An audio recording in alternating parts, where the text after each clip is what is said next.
Hi guys, Sandra here. I just wanted to do a little vlog and talk a little bit about the impact of attachment styles on our interpersonal relationships.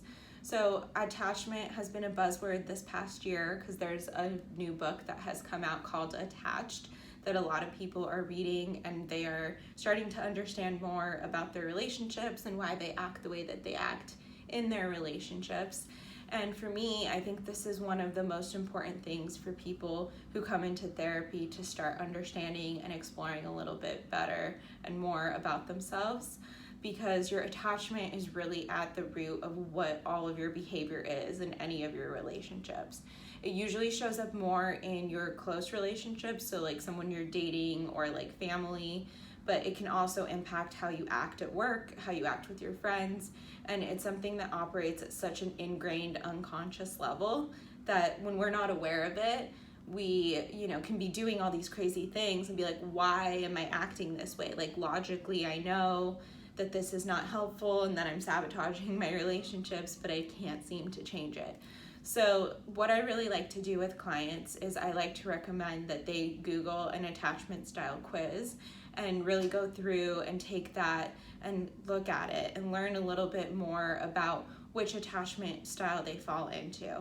And there's 4 attachment styles. There's secure, anxious, avoidant, and then disorganized. And each one kind of plays out differently. But what we usually see is people who tend to struggle with interpersonal relationships, they usually fall into either anxious, avoidant, or disorganized category of attachment.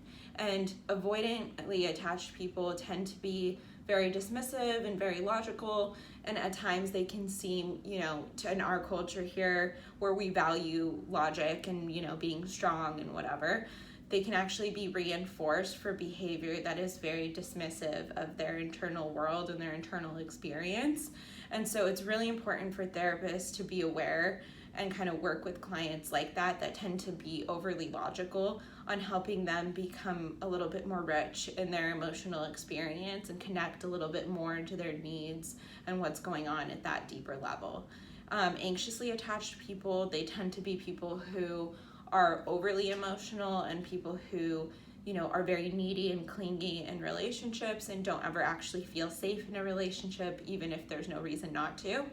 And what happens for them is there's a lack of emotional internal regulation. So they're very impulsive, they're very reactive, and they really struggle with, finding that containment both internally and from external figures. And so it's really important to help people who have an anxious attachment style kind of become aware of how they're operating from an emotional place and how to get into more of a logical, more rational way of coping with their emotions, because they tend to self-sabotage their relationships and push people away because they're labeled as too much. And then the last one, disorganized. These are people who they don't know how to have relationships because they've had a lot of childhood trauma. They've maybe been abused or neglected, and for them, people and relationships have never been safe. And so with them, it's a lot of relearning what it is to be in any sort of relationship and teaching them not only how to control their impulses and understand their emotional world, but also actually how to form genuine and secure bonds with people, because that's been so violated for them from their early experiences as children. And something that I'm a firm believer in is I don't think therapy can be fully successful unless you really dive into and figure out the attachment style of the client that you're working with. Because if you're not working at that level of understanding, how is their internal world being reenacted in all of their relationships and dynamics out in this life, and how is that replaying maybe some childhood wounds that haven't yet been addressed, you can't really do the deeper work that's going to sustain long-term change. And I think it's very important to understand negative thinking patterns and, become aware of better coping skills and stuff.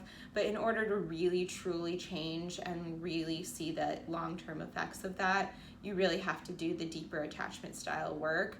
And through the therapeutic relationship, help a client really dive into that reparative experience that only comes from having a secure, safe, consistent, and really honoring relationship. So that's a little bit about attachment styles. We do have a blog post that you guys can check out on meridiancounseling.com that explains them in a little bit more detail. But what I recommend for you, just a quick tip, is to do the quiz. Just Google attachment style quiz, and I highly, highly recommend for everyone, whether you're a therapy client or not, I think every person should read the book Attached, because it is something that will deeply impact the way that you view yourself and your relationships and really help improve the quality of those things in your life.